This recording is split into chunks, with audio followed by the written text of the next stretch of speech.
할렐루야. 좋은 아침입니다. 오늘도 기도하며 새벽 시간을 시작합니다. 말씀의 은혜를 허락하여 주옵소서. 성령께서 우리를 인도하여 주옵소서. 기도와 말씀으로 우리의 삶이 거룩하게 하옵소서. 기도하며 오늘 새벽 예배를 하나님 앞에 드리겠습니다.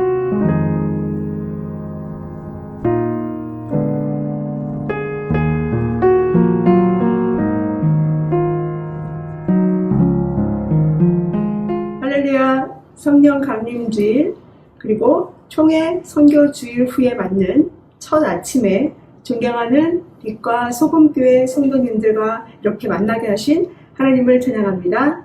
아침 해가 돋을 때 만물이 신선하듯이 우리의 영혼도 더욱 밝고 빛난 하루가 되시길 주님의 이름으로 축원합니다. 사랑하는 빛과 소금교회 성도 여러분, 오늘 이 새벽에 여러분과 함께 시편 103편 1절에서 5절을 묵상하고자 합니다. 시편 103편 1절에서 5절을 우리 함께 봉독합니다. 준비되시는 줄 알고 읽겠습니다. 내 영혼아 여호와를 송축하라.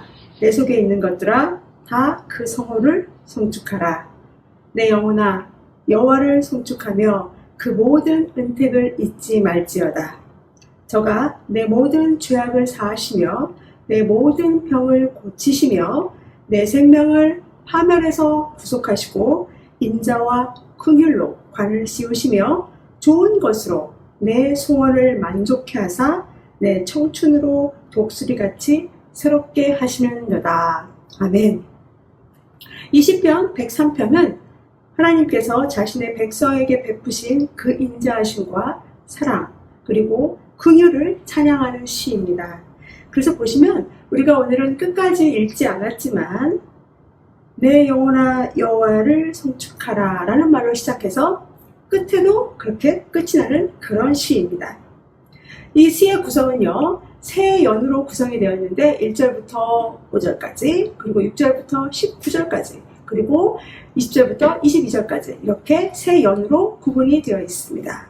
그래서 먼저 첫 연을 보면 개인이 받은 은택을 찬양하며 그 축복들을 쭉 열거하고 있고요. 그리고 6절부터는 이스라엘 백성과 공동체에 대한 하나님의 자비하심을 찬양하고 있습니다.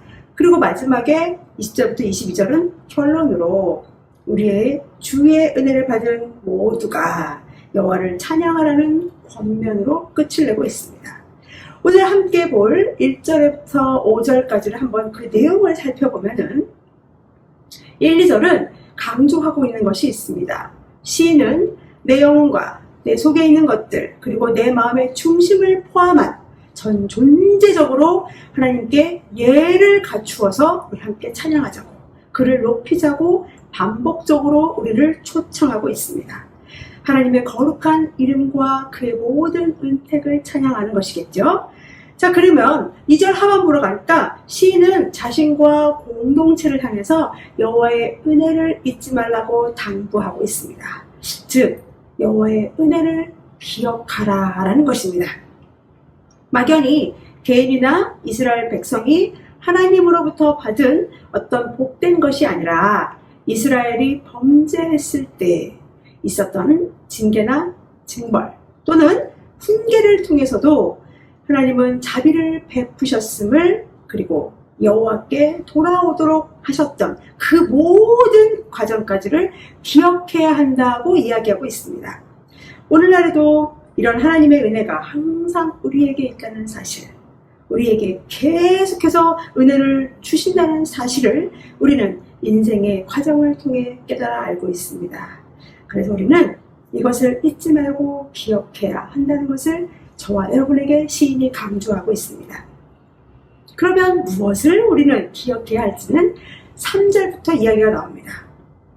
저가 내 모든 죄악을 사하시며 내 모든 병을 고치시고 그리고 내 생명을 파멸에서 구속하시고 인자와 긍휼로 관을 씌워주시고 좋은 것으로 내 소원을 만족케 하셨다라고 하는 것입니다. 즉 개인적으로 누리고 받은 하나님의 은혜를 구체적으로 설명을 쫙 하고 있는데요. 하나님께서 얼마나 그의 백성을 사랑하시며 인자를 베푸시는지 표현한 그런 구절입니다. 그의 백성이 철저하게 회개를 한다면 그곳에 치유가 일어난다라는 사실을 우리에게 이야기해 주고 있습니다. 죄악에 대한 뼈저린 성찰은 하나님으로부터의 진정한 치유의 원천이 된다는 것입니다.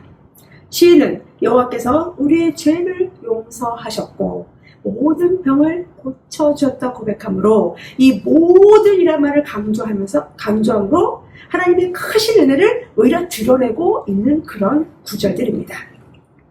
질병을 흔히 우리는 몸의 어떤 병이나 고통이라고 생각을 하지만 시인은 하나님께 불순종함으로 인해 받은 어떤 징계를 넘어서 죽음의 구덩이까지를 표현하고 있습니다.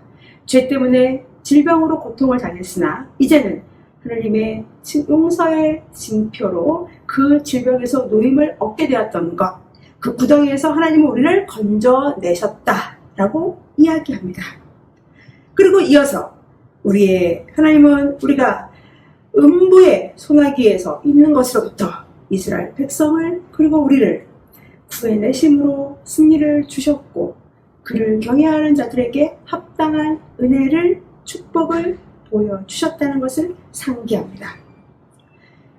하나님은 우리를 죽음에서 건져내셨을 뿐만이 아니라 당신의 인자와 긍휼로 관을 씌워주셨다라고 노래합니다. 관은 어떤 사람이 쓰는지 우리는 다 알고 있습니다. 왕관을 쓸 수 있는 사람은 특권자입니다. 여왕이나 왕 또는 왕자와 공주 같은 사람이 관을 쓰지요. 그런데 이 관을 쓴 사람들에게는 특권을 누릴 뿐 아니라 그가 존귀한 자이기 때문에 보호의 대상도 됩니다. 그렇죠? 예, 즉 하나님의 백성은 여호와로부터 확실한 보호와 사랑을 받게 되는 그런 것입니다. 그래서 우리에게 죽음의 위기에서부터 건져내신 하나님은 가장 좋은 것으로 그의 소원을 만족해 하셨고 그를 독수리처럼 힘있게 하신다고 약속해 주신 것입니다. 히브리어로 좋은 것으로 내 소원을 만족해 한다는 것을 히브리어 원어로 보면요 이렇게 되어 있습니다. 그것을 직역하면 좋은 것으로 너의 입을 만족해 한다라는 뜻입니다. 그런데 여기에 방점은 우리의 입을 만족해 한다는 것이 아니라 좋은 것들의 그 방점이 있습니다. 좋은 것들은 히브리어로 토브입니다. 그 뜻은 진정한 의미에서 좋은 것이라는 어떤 물건이나 복이 아니라 하나님 그 자체가 바로 좋은 것이다 라고 하나님을 가리키고 있습니다. 따라서 하나님은 그의 백성에게 줄 수 있는 가장 필요한 것이자 최고의 소망이 되는 것입니다. 그분만이 우리의 모든 필요를 만족시키기 때문에 그렇습니다. 그러므로 우리는 하나님만을 추구할 때 그것이 바로 우리의 소원이 만족해 되는 것입니다. 할렐루야. 이제 그 소망을 품은 우리는 독수리처럼 힘있게 될 것이라고 우리에게 약속을 해주셨습니다. 독수리는 이사야서 40장을 통해서 보면 힘과 젊음과 역동성의 상징입니다. 생물학적으로 독수리는 매년 새롭고 가벼운 그리고 신선한 깃털로 털갈이를 한다고 합니다. 그러니까 힘이 있을 수밖에 없습니다. 가볍고 새롭게 털갈이를 하니까요. 그리고 독수리는 저력 있게 비행을 할 수 있다고 합니다. 종류에 따라 다르지만 대체로 4시간에서 6시간을 비행하고요. 시속은 50에서 70km 정도의 속도로 비행을 한다고 합니다. 그래서 많은 비유 중에 인생에서 가장 힘이 있는 이 젊은 시절과 비유할 때 독수리를 이렇게 비유하는 것입니다. 시인은 이렇게 영육간에 연약한 상태에 처해 있는 자신과 그리고 우리들에게 삶의 과정 중에 가장 왕성한 생명력을 발휘할 수 있는 그 청춘의 시간, 그 시절, 그때의 그 활력을 하나님께서 우리에게 불어넣어 주신다는 사실을 또한 우리에게 일깨워주고 있습니다. 사랑하는 빛과 소금교회 성도 여러분, 저는 사실 이 말씀을 굉장히 즐겨서 묵상합니다. 왜냐하면 저는 제게 베푸신 하나님의 구원과 그리고 빛과 소금교회를 비롯한 여러 교회들을 통해 주께서 인도 사역지에 베푸신 은혜를 잊을까 제가 두렵기 때문에 그렇습니다. 늘 그 은혜를 기억하며 감사할 때 하나님은 우리의 소원을 만족해 하시고 우리의 날들이 독수리같이 새롭고 힘이 넘치는 은혜를 계속 부어주실 줄로 믿습니다. 잠깐 이야기를 하나 하자면요. 지난 3월에 경북노회의 초청으로 인도 목사님들이 한국을 방문했습니다. 인도에 계신 많은 분들, 많은 목사님들의 가장 큰 소원 중에 하나가 한국을 방문하는 것입니다. 제가 인도 사역을 한 지가 지금 18년째인데 이렇게 한국을 방문한 인도에 계신 목사님들이 사실 총 다해서 여태까지 14분이 전부입니다. 그러니까 얼마나 한국을 가고 싶겠습니까? 많은 목사님들이 한국 가게 해달라고, 나 좀 데리고 가라고 하는 분들이 그렇죠. 이 문제가 있습니다. 물론 경제적인 어려움도 있습니다. 그러나 그 나라에서는 목사여도 사실 여건을 만들기가 하늘의 별따기입니다. 왜냐하면 사회적으로 신분이 굉장히 낮고 천하기 때문에 그렇습니다. 그래서 그들이 여건을 만들기도 굉장히 어렵습니다. 비자는 고사하고. 그런데 어쨌든 하나님의 은혜로 올 3월에 여건을 그들이 만들었습니다. 4분이 만들었습니다. 그래서 그 4분이 한국에 오게 되었는데요. 여건은 참 하나님의 은혜로 만들었지만 비자 발급이 더 큰 문제였습니다. 인도에 있는 한국 영사관에서 이분들의 비자를 거절했습니다. 이유는 무엇이냐면 그분들이 가진 재산이 없기 때문에 한국에 오면 100% 불법 체류를 할 것이라고 하는 것이 그들의 이유였습니다. 그래서 영사관에 제가 몇 번을 전화하고 사람을 보내서 영사를 만나게 하고 또 우리 교단에서 신용보증서를 발급하고 제가 일주일 내내 그분들과 동행할 것이라는 서약서를 제출하고서야 그분들이 비자를 발급받게 되었습니다. 그래서 이곳에 왔습니다. 한국에 와서 경북노회도 참석했고요. 총회도 방문했고요. 교회도 방문하고요. 관광도 했습니다. 그렇게 일주일의 여정을 잘 마치고 돌아갔습니다.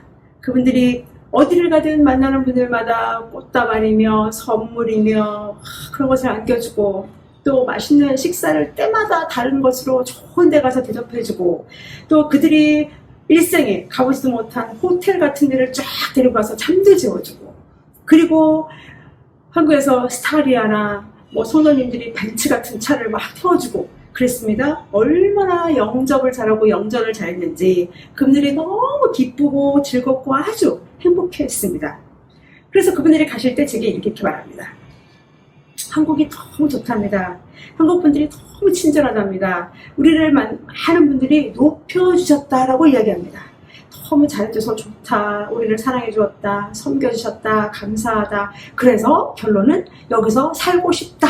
이렇게 이야기를 하는 것입니다. 그렇습니다. 이분들은 정말로 한국에서 천국에서나 맛볼 수 있는 특권을 누려보았습니다. 왜 그랬을까요? 한국 분들은 왜 그들을 높여주었을까요? 비록 인도에서는 사회적으로 낮고 천한 신분일지라도 그들에게도 좋은 것, 즉 하나님이 함께 하신다는 것을 우리는 알았기 때문에 그렇습니다.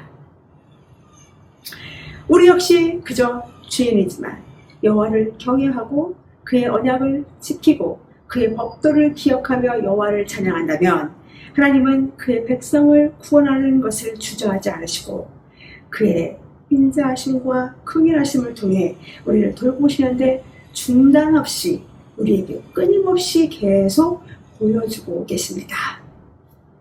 사랑하는 빛과 소금교회 성도 여러분, 아직도 인도와 열방에 있는 우리 형제 자매들에게는 그 좋은 것, 여호와 하나님을 소유한 자들이 아직 별로 없습니다. 14억의 인도 땅에도 하나님을 만나는 자들이 많아질 수 있도록 우리 이렇게 기도해 주시기를 부탁을 드립니다. 먼저 부족한 종의 영육간의 강건함과 제가 어느 자리에 있든지 간에 주님이 찾으시는 예배자가 되도록 함께 기도해 주시기 부탁을 드립니다.